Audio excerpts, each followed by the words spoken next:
હે 90 બોલો 90 માં શું આવશે?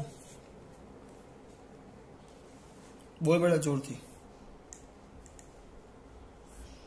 બે ઇન્ડક્ટરોને સમાંતરમાં જોડતા પરિણામી આત્મપ્રેરકત્વ 2.4 હેનરી મળે અને શ્રેણીમાં જોડતા પરિણામી આત્મપ્રેરકત્વ 10 હેનરી મળે તો તેમના આત્મપ્રેરકત્વનો તફાવત. આત્મપ્રેરકત્વનો તફાવત કીધો છે. બે ઇન્ડક્ટર છે બરાબર, બે ઇન્ડક્ટર કીધા છે તમને. પહેલા કે સમાંતર જોડતા, એટલે પહેલા સમાંતર જોડીએ. ચલો, તમારા દીકરાઓને સમાંતર જોડતા એટલે ખબર હોવી જોઈએ. સમાંતર જોડતા એટલે શું થાય બેટા? ઇન્ડક્ટર સમાંતર એટલે આપણે L is equal two L1 L2 છેદમાં L1 પ્લસ L2 બરાબર. અને પછી આપ્યું છે શ્રેણીમાં. આની કિંમત આપેલી છે, કેટલી આપેલી છે?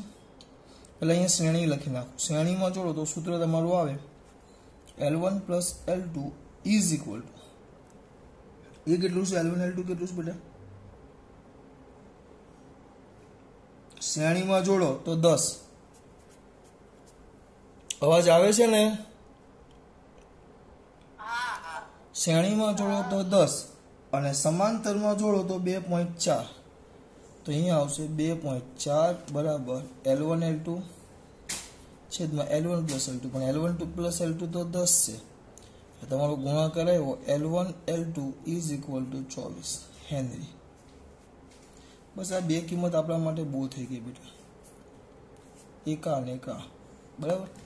L1 L2 24 હેનરી એવી ગમે તે એકમાં કિંમત મૂકી દો ને આપણે L1 ના સૂત્રમાં કરતા બનાવો તો શું આવશે? 24 ના છેદમાં L2 plus L2 is equal two 10. તો આ થશે 24 પ્લસ L2 સ્ક્વેર બરાબર 10 L2. ગુણાકાર કરી નાખો પહેલા આની સાથે ને પછી આ બાજુ છેદ આવે આ બાજુ. તો L2 square minus 10 L2 plus 24 બરાબર 0. તો 6 ચોક 24 આવ્યું બેટા. 6 ચોક 24 આવે. તો અહીંયા તેને આપું L2 બરાબર 6 પણ થાય અને L2 બરાબર 4 પણ થાય. બે કિંમત શક્ય છે, 6 પણ થાય ને 4 પણ થાય. તો આ 6 હોય તો L1 કેટલું થશે? 4. અને બીજું L1 આ 4 લેવું તો L1 કેટલું થાય? 6. ગમે ત્યારે તફાવત લેશો તો 2 જ આવે. કોઈ પણ તફાવત લેશો તો 2 હેનરી જ આવે. બધી વસ્તુ આપણે જોઈ લીધી. તફાવત લેશો તો 2 હેનરી જ આવે. શું કર્યું ખબર પડી? આ રીતે તમને જવાબ મળી જાય. L1 L2 શોધવાના કીધા હોય તો એ ખબર પડે, અથવા આના પરથી પણ ડાયરેક્ટ ખબર પડે. આ બધું ઘણું ન હોય તો જો 24 છે અને 10 છે, બે એવી કિંમતો કે જેનો ગુણાકાર 24 થાય અને બે એવી કિંમત કે જેનો સરવાળો 10 થાય. એવી કિંમત કે ગુણાકાર 24 થાય અને એવી કિંમત કે સરવાળો 10 થાય. તો એ તો આવડે 6 ચોક 24 બરાબર. તો ડાયરેક્ટ આ કિંમત આવી જાય. તો L2 6 તો L1 4, L2 4 તો L1 6.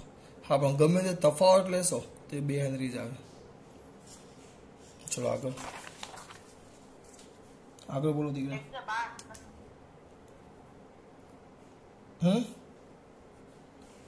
લેક્ચર 12 એ લખવાનું રહી ગયું, વાંધો નહીં. છે પહેલા કહેવાનું, સ્ટાર્ટિંગમાં સીધું યાદ કરાવો. હું યાદ રાખીશ. ચલો મારા દીકરા આગળ બોલો મારા બેટા. 91 બોલ દીકરા. લખોમાં જ L1 અને L2 આત્મપ્રેરકત્વ વાળા બે ગુંચળાઓને એકબીજા સાથે આકૃતિમાં બતાવ્યા પ્રમાણે સમાંતરમાં જોડેલા છે. પરિપથનો I પ્રવાહ હોય તો L1 અને L2 માંથી પસાર થતા પ્રવાહનો ગુણોત્તર. હવે અહીંયા ધ્યાન આપો. આમાં કેવું કીધું? જો બે ઇન્ડક્ટર હતા, એ ખાસ થોડુંક નવું છે. આ બે ઇન્ડક્ટરને સમાંતર જોડેલા છે, અવરોધ નથી, ઇન્ડક્ટર છે.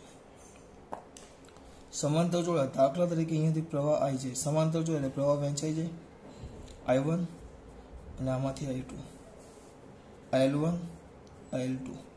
પાછા અહીંયા ભેગા થઈ જશે I. પણ સમાંતર જોડો તો આપણે ભણી કે ગમે ત્યારે સમાંતર જોડાણ આવે, કયું જોડાણ આવે બેટા? સમાંતર. તો સમાંતર જોડાણમાં વોલ્ટેજ સમાન, વોલ્ટેજ સમાન એટલે આપણે એને એપ્સિલોન કહીએ. એપ્સિલોન 1 બરાબર એપ્સિલોન 2 થાય. એપ્સિલોન 1 બરાબર L di/dt, L1 di1/dt, તો આ બાજુ L2 di2/dt. બરાબર, આ કિંમત તમને ખબર છે. હવે અહીંયા ધ્યાન આપો, આ કિંમત તમને ખબર છે. હવે આ જો એક સિમ્પલ વસ્તુ છે, L1 ને L2 છે. આ મારે આ વિકલન જ જોતું, મારે આ વિકલન છે આ બે. તો બંને બાજુ વિકલન દૂર કરવું હોય તો બંને બાજુ સંકલન લઈ લઉં. સંકલન લેતા વિકલન દૂર કરવા માટે હું શું લઈ લઉં? સંકલન. આ પેલા જેવું છે, સંકલન લેવું એટલે વિકલન નીકળી જાય, એનું વ્યસ્ત કહેવાય સંકલન ને વિકલન. તો સંકલન લેતા અને હા L અચળ લઈ લઈએ છીએ ઇન્ડક્ટર. તો તમારું સૂત્ર આવશે L1 I1 = L2 I2. તેના પરથી ગુણોત્તર કયું કીધું છે? 1/2 કીધું છે કે 2/1? 1/2. તો I1/I2 = L2/L1 થઈ ગયું. 92. ચલો ખબર પડી?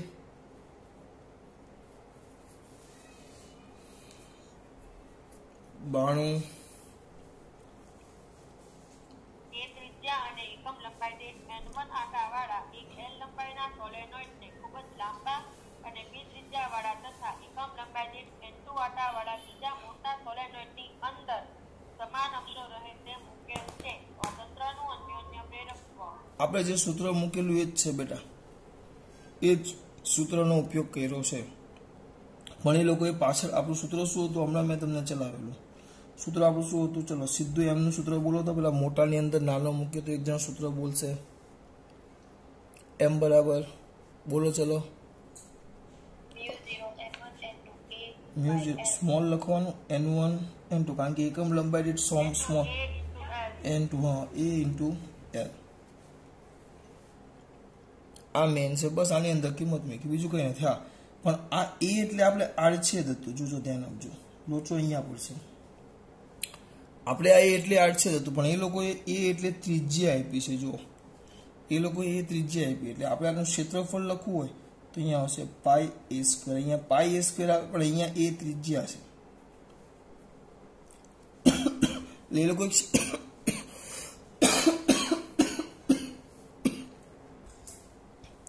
અહીંયા એ લોકોએ ત્રિજ્યા આપી છે, એ ધ્યાન રાખજો.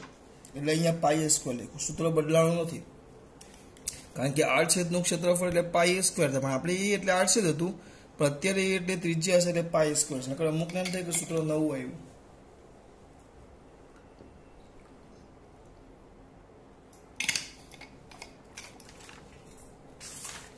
સૂત્ર કઈ નવું બહુ નથી આવ્યું, સૂત્ર એ જ છે બધા. ચલો આગળ 93.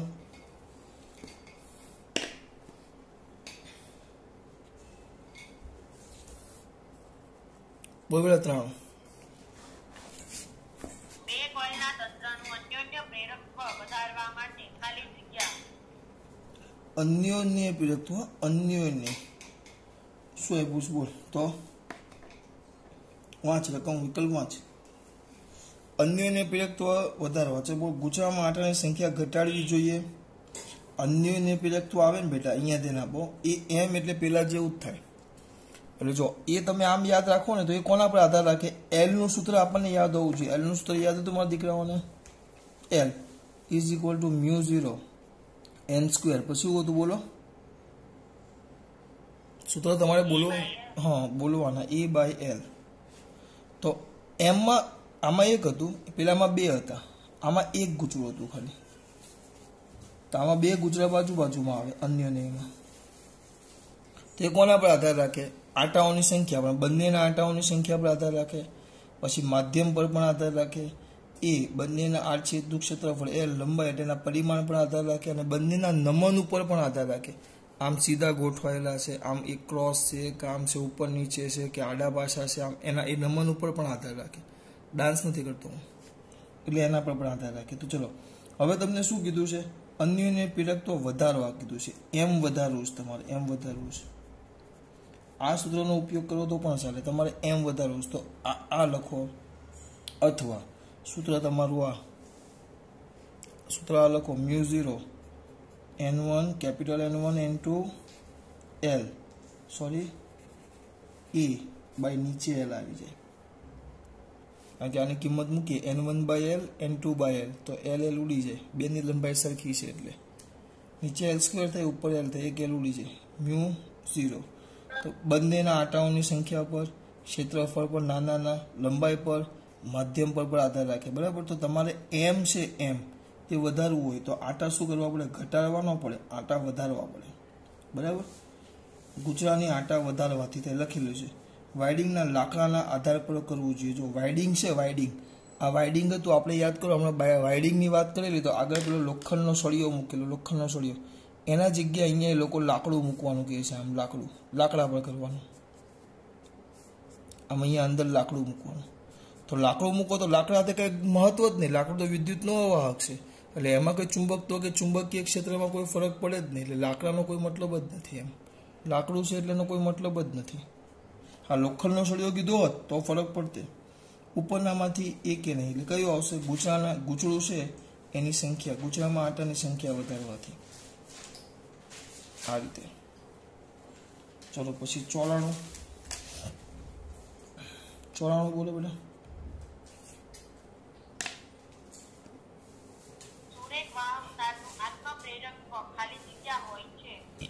બોલો, સુરેખ વાહકતાનું આત્મપ્રેરકત્વ. સુરેખ વાહક તારો હોય, બરાબર. તો એ સીધો છે, સીધો, બીજું તો જવા દો. તો એની સાથે સંકળાયેલ ચુંબકીય ફ્લક્સ ફાઈ એ 0 જ થવાનું છે, કારણ કે સીધો છે. ગૂંચળું હોય તો એની સાથે ચુંબકીય ક્ષેત્ર રેખા સંકળાય, આ તો સીધું જ છે. તો આની સાથે સંકળાયેલું ચુંબકીય ફ્લક્સ કેટલું થવાનું, 0, ફાઈ 0. તો આત્મપ્રેરકત્વ L ઇઝ ઇક્વલ ટુ શું આવે, 5/I. તો 5 0, તો L કેટલું થવાનું, 0. ચલો પછી 95 બોલો બેટા. જ્યારે ગુજરાતમાં વહેતા વિદ્યુત પ્રવાહનું મૂલ્ય વધતું હોય ત્યારે તેમાં ઉદ્ભવતા પ્રેરિત EMF ની દિશા વિદ્યુત પ્રવાહની કેવી હોય? જો પ્રવાહનું મૂલ્ય વધે, આ ગૂંચળું છે, એમાંથી આ જે પસાર થાય છે પ્રવાહ, એનું મૂલ્ય હું સતત વધારતો જાઉં. I વધે એટલે આપણને ખબર છે, I વધે ફટાફટ, લેન્ઝનો નિયમ છે, I વધે તો B વધે, B વધે તો એની સાથે સંકળાયેલું ફ્લક્સ વધે તો એક જ ગૂંચળું છે ને, એક જ ગૂંચળું છે, તો આત્મપ્રેરકત્વ L વધે, ફ્લક્સ વધે અને એને કારણે EMF પ્રેરિત થાય. તો આપણો નિયમ શું હતો, જેને લીધે EMF પ્રેરિત થાય, જેને લીધે EMF પ્રેરિત થાય તેનો વિરોધ કરતું, જેને લીધે ઉત્પન્ન થાય ને એનો વિરોધ કરતું, જેને લીધે ઉત્પન્ન થાય એનો વિરોધ કરતું, યાદ રાખજો ખાસ, જેને લીધે ઉત્પન્ન થાય એનો વિરોધ કરતું. તો ઉત્પન્ન કોને કારણે થયું, પ્રવાહને. તો આ જે EMF છે, આ EMF આ એપ્સાઇલોન, આ જે એપ્સાઇલોન આ EMF છે, એ લેન્ઝના નિયમ પ્રમાણે આનો વિરોધ કરતો હોવું જોઈએ, લેન્ઝનો નિયમ, એટલે એને કારણે આનો વિરોધ કરે, લેન્ઝનો નિયમ એવું કહે, એટલે વિરોધ કરતું ચુંબકીય ક્ષેત્ર ઉત્પન્ન થાય લેન્ઝના નિયમ પ્રમાણે, આપણા પરથી નહીં, લેન્ઝના નિયમ પરથી એનો વિરોધ કરતું ચુંબકીય ક્ષેત્ર ઉત્પન્ન થાય બેટા. ચલો આગળ પછી, એટલે એમાં અંદર હોય પૂછે જ છે, વિરુદ્ધ દિશામાં વિરોધ કરતો, એટલે પ્રવાહ જે દિશામાં હોય એના વિરુદ્ધ દિશામાં ઉત્પન્ન થાય, કારણ કે EMF એનું ઉત્પન્ન થશે વિરુદ્ધ દિશામાં, તો EMF ને કારણે પ્રવાહ પણ કઈ દિશામાં ઉત્પન્ન થવાનો, વિરુદ્ધ દિશામાં. પછી 96. ચલો બાળકો, ખબર પડે છે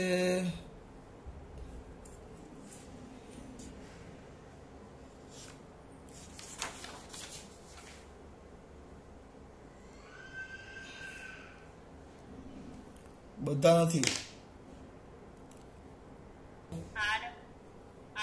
ક્ષેત્રફળ 10 સેન્ટીમીટર સ્ક્વેર અને 20 સેમી લંબાઈ ધરાવતી પાઇપ પર બનાવેલ 2 સોલેનોઇડ પૈકી એકમાં આટાની સંખ્યા 300 અને બીજામાં 400 છે. જો બંને સમાક્ષીય चलो जाते करशो। અહીંયા એક શબ્દ ધ્યાન આપજો, પાઇપ શબ્દ વાપરો છે, પાઇપ શબ્દ પર ધ્યાન આપજો। ગુજરા લખ્યા છે પણ એક ગુજરા પાઇપ શબ્દ વાપરો છે, પાઇપ પર। બે ગુજરા એકબીજાના સમકેન્દ્રી આવે તો સમજી લેવાનું આપણું સૂત્ર એક જ આવે, કયું? M is equal to mu, mu એટલે માધ્યમ આવે, મ્યુ એટલે માધ્યમ એટલે એને રહેવા દેવું છું। બીજું આપણે શું લખીએ? N1 N2, બોલો ફટાફટ। N1 N2 A by L, A by A small a by L। અહીંયા આવે માધ્યમ, અહીંયા આવે માધ્યમ, તો ધ્યાન આપજો અહીંયા માધ્યમ આવે ને, પણ એ લોકોએ શું કીધું? પાઇપ કીધી છે, પાઇપ, પાઇપ। એમાં દીકરાની બુદ્ધિ ચાલુ જોઈએ, પાઇપ આવે ને પાઇપ એટલે શૂન્ય અવકાશ, પાઇપ એટલે પ્લાસ્ટિકની પાઇપ, અંદર કઈ લખ્યું નથી લોખંડની નળી કે એવું નથી કીધું। જો લોખંડ કીધું હોત ને તો અહીંયા મ્યુ આવી જાત, માધ્યમ મ્યુ। આપણે પાઇપ કીધી છે એટલે આપણે અહીંયા મ્યુ 0 જ છે, બરાબર। પછી કિંમત મૂકી દેવાની। હા, એ લોકોએ સૂત્ર પેલું મૂકેલું છે તો એ લોકોએ લખ્યું નથી, એટલે આપણે આ કયું એવું કુલ લાભ એક જ લંબાઈ દીઠ આટા આપ્યા હોય તો આપણને સૂત્ર ખબર છે, એક ને એક વસ્તુ બીજી વાર આવે છે, μ0 N1 L2 A L, capital N જ છે પણ એ લોકોએ લીધું છે એટલે ફરક છે, લખવામાં ભૂલ હશે બેટા।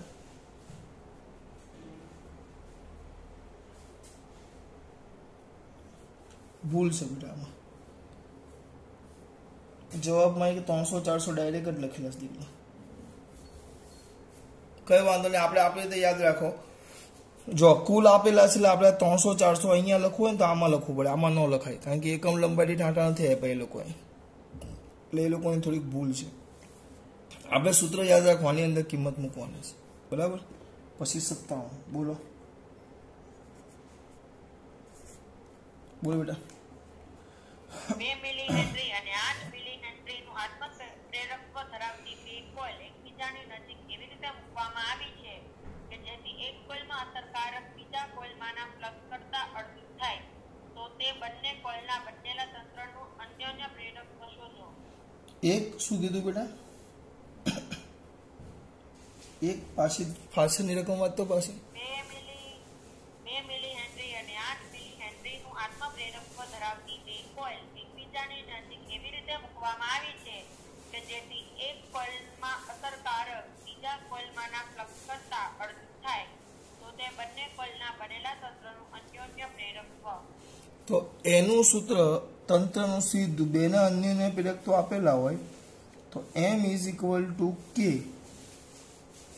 વર્ગમૂળમાં M1 by N2, ડાયરેક્ટ સૂત્ર તમારે યાદ જ રાખવાનું, K √M1 M2, બેની કિંમત આપેલી છે, એકની છે 2 મિલી હેનરી, બરાબર। હા, થોડીક ભૂલ અહીંયા ધ્યાન આપજો, આત્મપ્રેરકત્વ લખો M1 M2 પાછું તમારે લોચો પડશે, અને 1 મિનિટ કાઢી નાખો, સૂત્ર આમ લખી નાખવાનું, M is equal two K વર્ગમૂળમાં L1 L2, બેના આત્મપ્રેરકત્વ ગુણાકારમાં લઈને વર્ગમૂળ કરવાનું અને ગુણ્યા K એટલે કેટલા ગણો કે કિંમત આપી હોય, દાખલા તરીકે બંનેના તમને કિંમત આપેલી છે, K કેટલું કીધું છે? અડધું। તે બંને કોઇલના બનેલા તંત્રનું અન્યોન્ય પ્રેરકત્વ છે બીજા કોઈમાંના ફ્લક્સ કરતા અડધું છે, તો આ K ની જગ્યાએ અડધું એટલે અહીંયા 1/2 આવશે, વર્ગમૂળમાં L1 ને L2, 2 milli henry 8 milli henry તમને આપેલા છે, 2 મિલી હેનરી 8 મિલી હેનરી તમને આપેલા છે। હા, તમને એમ થાય કે સર ક્યાંથી આવ્યું બેટા, પણ આની સાબિતી છે બહુ જ મોટી છે, આપણે એમાં પડવાની કંઈ જરૂર નથી। આગળ આપણે દાખલા તરીકે હવે આની આખી સાબિતી મેં તમને આપેલી છે, 1 કલાક આખી સાબિતી આપણે આની આપેલી છે, તે સાબિતીની હવે કંઈ કામ ન આવે, MCQ કરીએ એટલે આ સૂત્ર જ યાદ હોવું જોઈએ આપણને, એમાંની સાબિતીમાં પડવાની જરૂર નથી, આ સૂત્ર યાદ રાખવાનું ખાલી આપણે, બરાબર। આ સૂત્ર યાદ રાખો એટલું જલ્દી કામ પતે, પછી તમે એની સાબિતીમાં પડો, હું સાબિતી આખી કરાવીશ પણ તમે પાછા ધ્યાન તો તમારું ક્યાં હશે? સૂત્રમાં જ, અને એ આપણાથી પાછું મોઢે થતું નથી। ચલો ભાઈ, ખબર પડે છે આને? સૂત્ર નહીં ડાયરેક્ટ, સાબિતી નહીં ડાયરેક્ટ સૂત્ર યાદ રાખવાનું, ખબર એટલે મેં ટૂંકમાં સમજાવ્યું, સૂત્ર ડાયરેક્ટ મોઢે કરી દેવાનું, બરાબર। એમ ફટાફટ હાથ ઊંચા થાય તો મજા આવે। હવે છે કયો છે ભાઈ? 98, બોલો 98, બોલો 98। જો ગુજરાને નરમ લોખંડના ગર્ભ પર અલગ કરીને વીંટાળ્યું હોય તો તેનું આત્મપ્રેરકત્વનું મૂલ્ય। હમણાં વાત કરી આમ પહેલાં સાદું છે, પણ હવે પછી આમ આ લોખંડનું ગર્ભ લેવાનું કહે છે.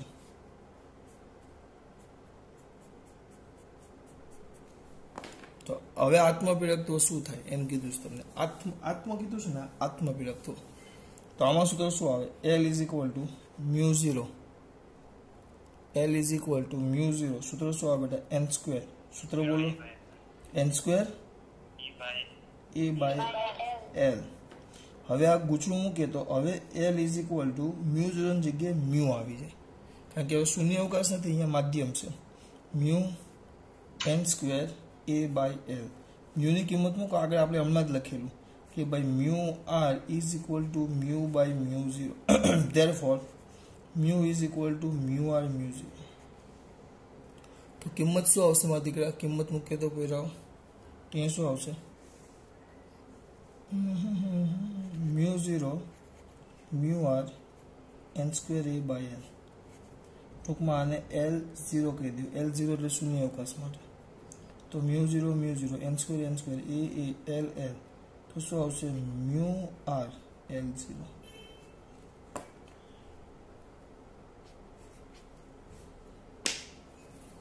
ટૂંકમાં આના કરતાં આટલા ઘણું થાય, વધે.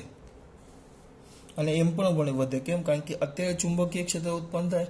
આના સોલેનોઇડની અંદર મૂકો તો આની અંદર જેવો વિદ્યુત પ્રવાહ પસાર થશે એટલે આ ગૂંચળું, આ નીચેનો જે ગર્ભ છે લોખંડનો ગર્ભ, એ પોતે પણ ચુંબક તરીકે વર્તે અને પોતાનું શું ઉત્પન્ન કરે? ચુંબકીય ક્ષેત્ર. એટલે 2 આવે પ્લસ. યાદ કરો, જેને આપણે આને ફ્રી, આમાંથી પ્રવાહ જે જતો એને આપણે ફ્રી કરંટ કહેતા IF, અને આની અંદર જે પ્રવાહ ઉત્પન્ન થતો એને આપણે IB કહેતા, બદ્ધ કરંટ. આ મેં ચલાવેલી થિયરી છેલ્લે, આ થિયરી મેં તમને છેલ્લે ચલાવેલી છે, મને 100% યાદ છે. ચલો ખબર પડી, હાથ ઊંચો કરો આ વસ્તુ. ચલો હવે કયું આવશે બેટા? એના પછી કયું છે? ઝડપથી 699 સદીપ તત્વ આવી વિશે આપણે બોલો. 99